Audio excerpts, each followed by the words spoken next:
Hello everyone, আমি রুবেল আবার চলে আসলাম আপনাদের মাঝে আপনাদের সাথে। তো আশা করি সবাই অনেক অনেক ভালো আছেন। আমি আলহামদুলিল্লাহ খুবই ভালো আছি আপনাদের দোয়ায়।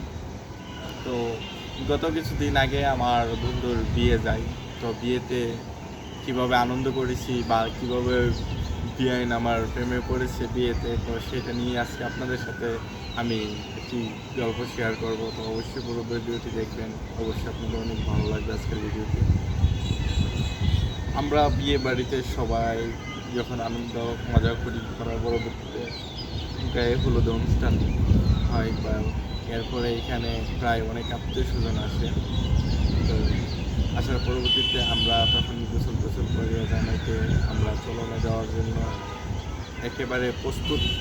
তখন আমরা সব প্রস্তুত হয়ে আমরা চলনে যাই। যাওয়ার পরে গেটে যাই, যাওয়ার পরবর্তীতে গেট ধরে, তারপর পরবর্তীতে টাকা চাই।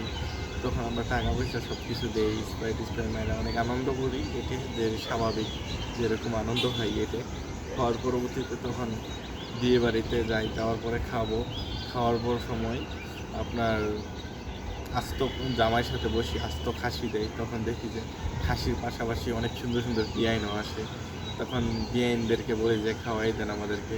বলে আপনাদেরকে হাত নিয়ে আপনারা খেতে পারেন না। তো এরকম অনেক দুষ্টামি ফাইজলামি আমরা করার পরবর্তীতে তখন চলে আসি বিয়ে পরবর্তীতে আমরা বাড়িতে চলে আসি।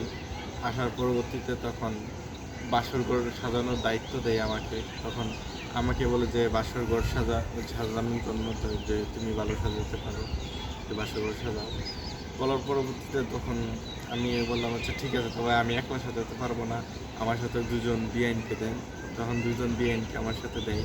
দেওয়ার পরবর্তীতে তখন বিআইনকে নিয়ে আমরা বাসর ঘর সাজাতে শুরু করি। তখন ওইভাবে আস্তে আস্তে বিআইনের সাথে পরিচয় হয়। অনেক রকম কথা বলি বিআইনকে, যে বিআইন কী ব্যাপার, আজকে আপনার বাসন নাকি, এরকম অনেক রকম কথা বলি। তো অনেক দুষ্টামি ফাইজলামি করি।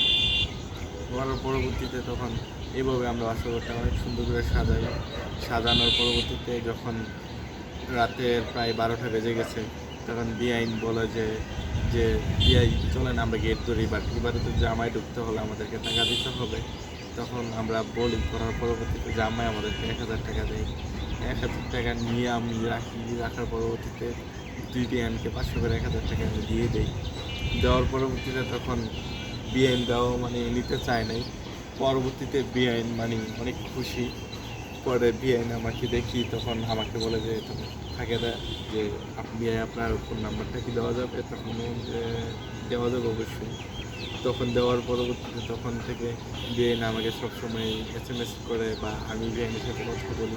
এভাবেই আমাদের সম্পর্ক শুরু হয়। তখন আমাদের ভালো সম্পর্ক হয়, আমরা একে অপরের সাথে প্রায় সময় কথা বলি।